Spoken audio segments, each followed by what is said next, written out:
Ili kupata habari zetu kila siku, tafadhali bonyeza subscribe kisha alama kengele. Mbengo TV, we are the best. Nitamani nifahamu walau kwa uchache ukaribu wako na mzee, mbali tu kwamba ni wasanii ambao wote mpo kwenye kiwanda kimoja. Kuna nini yote ambao kuna kitu ambacho kwa kinamuunganisha hasa?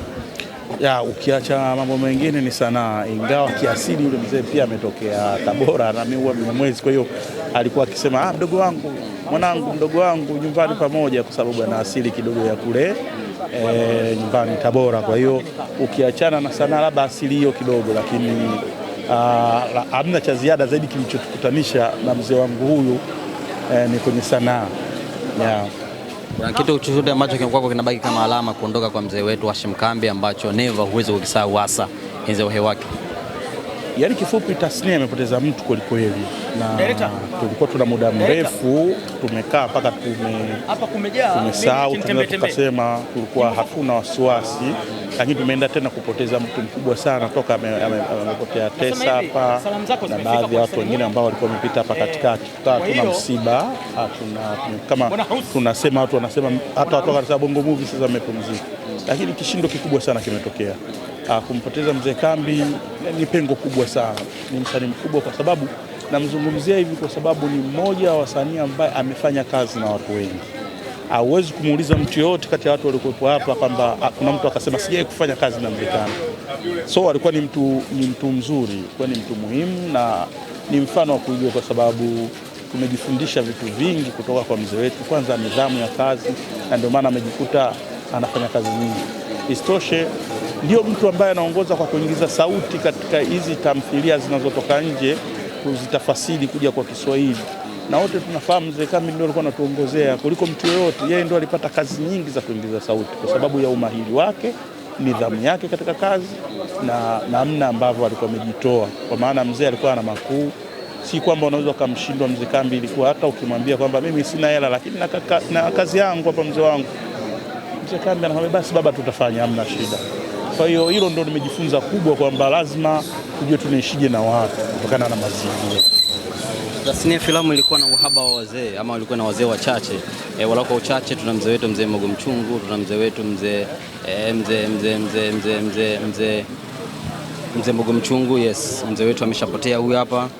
Wazee wachache, tafsiri yake nini hasa? Mmoja ama nguli ambao tulikuwa tunatarajia labda tuzae wajukuu zaidi ameshaondoka kwenye tasnia. Na ni kweli mpaka sasa hatuna wazee wengi, labda yani niseme wazee ni wachache sana, na hawa wazee ndio walikuwa kama vinara kiwepo mzee Hashim Kambi.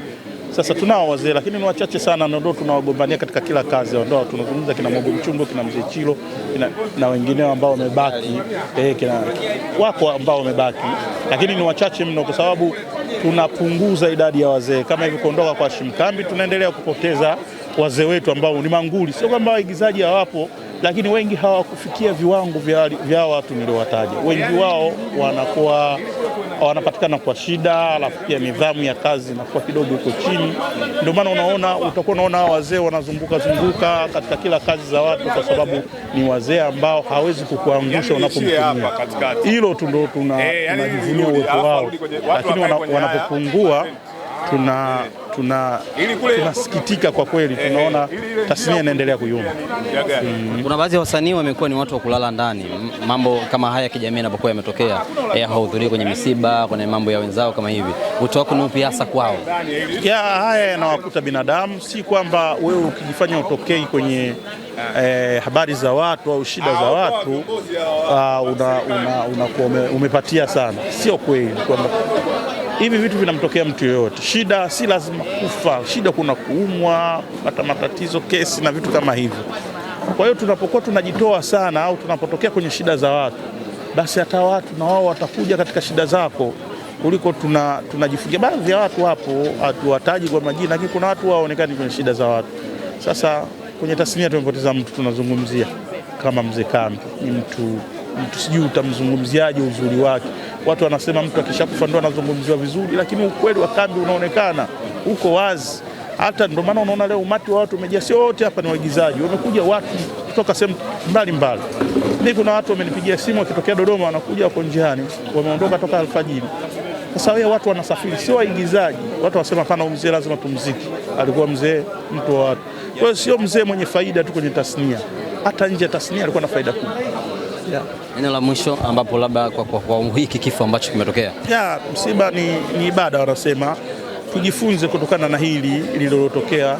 Wazee wetu wanafariki kama hivi, basi tubadilike, kwa sababu sisi wengine pia tunaelekea kuwa watu wazima. Basi tuendane na hali ilivyo kama walivyokuwa wazee wetu wakiishi. Basi na sisi tujifunze nidhamu ya hizi kazi, kwa sababu hizi tasnia au hizi kazi tunazozifanya zinahitaji nidhamu kwa kweli, na zinahitaji kujitoa. Kwa hiyo tubadilike, wale ambao tunaenda kuwa watu wazima na wale watu wazima wanaenda kuwa wazee, basi ili kulinda kazi zetu hizi. Nikutakia maombolezo mema. Asante sana.